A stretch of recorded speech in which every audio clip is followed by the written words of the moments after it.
தமிழகத்தில் இருக்கிற உண்மையான பிரச்சனைகள் சார், தமிழகத்தில் நிறைய பிரச்சனை இருக்குது, உண்மையான பிரச்சனை. ஆனால் திமுக கற்பனையான வாதங்களையே பேசிகிட்டு இருக்கு. இங்கே என்ன பிரச்சனை? டாஸ்மார்க் முக்கு இருக்குது, போதைப்பொருள் மிகப்பெரிய அளவில் இருக்குது,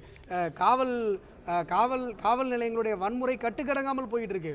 அண்ணன் மேலே பொய் வழக்கு போட்டேன்னு சொல்லி கேட்டு தஞ்சாவூரில் 2 சகோதரிகள் விஷத்தை குடிச்சு துடிச்சு 1 மணி நேரம் துடிச்சு 15 பேர் இருந்தான் போலீஸ் ஸ்டேஷனில். ஒருத்தனுக்கிட்ட வந்து செத்தா சாவுங்கிறான். ஒரு சகோதரி செத்து போயிட்டாங்க, இன்னொரு சகோதரி தஞ்சாவூர் மெடிக்கல் காலேஜில் உயிருக்கு போராடிட்டு இருக்காங்க. இவ்வளவு காவல்துறை வன்முறை கட்டவிழ்த்து தலைவிரித்து ஆடிக்கொண்டிருக்கிறார். இவ்வளோ பிரச்சனை இருக்குது தமிழகத்தில். அதை பற்றியெல்லாம் திமுக பேசாது.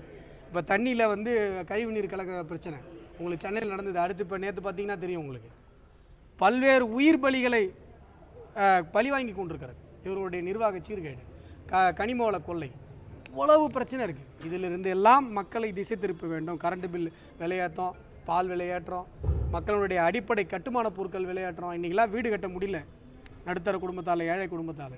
இந்த பிரச்சனைகளிடமிருந்தெல்லாம் மக்களை திசை திருப்ப வேண்டும் அப்படிங்கிறதுக்காக கற்பனையான வாதங்களை திமுக வைக்குது.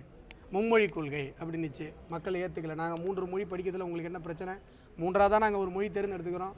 இப்போ இங்கே ஒசூரில் கன்னடம் பேசுகிறவங்க, தெலுங்கு பேசுகிறவங்க இருக்காங்க.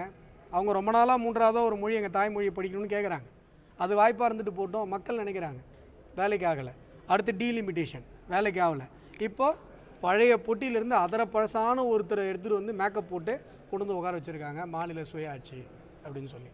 நல்லா புரிஞ்சுக்கோங்க, மாநில 11 வருடங்கள் நரேந்திர மோடி அவர்களுடைய ஆட்சி காலத்தில் ஒரு மாநிலம் கூட 356 பயன்படுத்தி கலைக்கப்படவில்லை என்று சொன்னால் அது பாஜகவோட ஆட்சியில். இந்திரா அம்மா எத்தனை பேரை கலைச்சாங்க? இவங்களுக்கு தெரியாதா? மிசால் அடி வாங்கினது தானே இவங்க.